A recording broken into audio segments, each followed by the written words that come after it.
안녕하십니까. 조국혁신당 끝까지 간다 특별위원회 위원장 조국입니다. 우리 국민은 윤석열 독재 정권 때 검찰의 민낯을 생생하게 보았습니다. 응원봉을 든 국민은 윤석열 정권의 조기 종식뿐만 아니라 검찰 권력의 완전한 종식을 고대했습니다. 다행히 지난해 9월 정부조직법이 개정되었습니다. 검찰청 해체와 수사기소 분리라는 큰 틀은 확정되었습니다. 그렇지만 검찰개혁의 완전한 마침표가 찍히지는 않았습니다. 올 10월 1일 검찰을 대체한 새 조직이 제대로 출범하려면 늦어도 3월까지 정비가 되어야 합니다.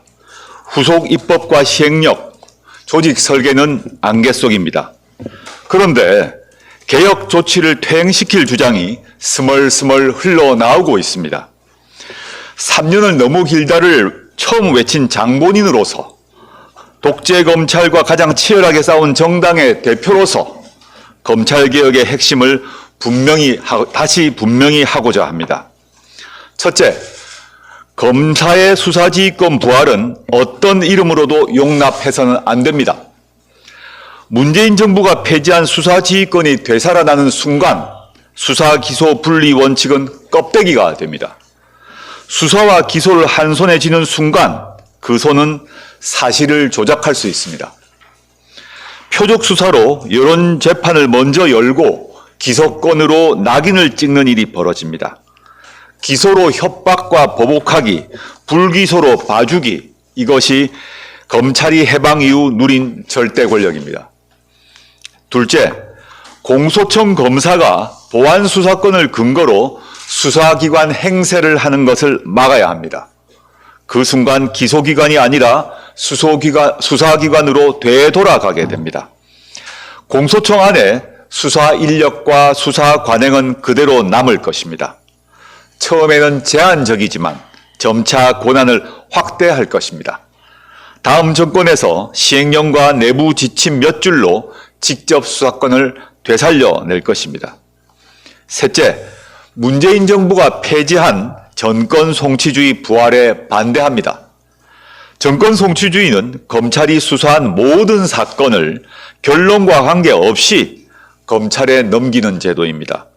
결국 사건으로 만드느냐, 묻어버리느냐를 검찰이 결정하게 됩니다. 제가 문재인 정부 청와대 민정수석 때 이 문제를 다루어 보았습니다. 그 뒤후 2020년 검경 수사권 조정을 통해 경찰에 1차 수사권과 종결권을 주었습니다.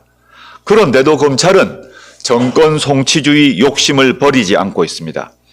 수사와 기소, 종결권 모두를 다시 가지려는 것이 검찰의 속내입니다. 유무죄 판단을 자신만의 권한으로 만들려는 모습입니다. 그 같은 욕망이 낳은 끝판왕이 윤석열 아니었습니까? 넷째, 국가수사위원회 설치에 반대합니다. 국가수사위원회는 여러 수사기관 운영 방향을 정하고 조정, 감독, 불복 수용 등 컨트롤 타워를 한다고 합니다. 이는 옥상옥을 넘어 검찰과 경찰을 주무르는 초비대 권력기관을 만드는 일입니다. 각 수사기관은 서로의 견제로 균형을 맞출 수 있습니다. 이처럼 쟁점이 많은데 지금 세월만 보내고 있습니다. 지방선거에 밀리고 또 다른 이슈에 몰려 어설프게 만들어서는 안 됩니다. 검찰은 그 틈을 타고 반격과 부활을 시도할 것입니다. 신속히 국회가 나서 진지하고 세밀하게 논의하고 종결 지어야 합니다.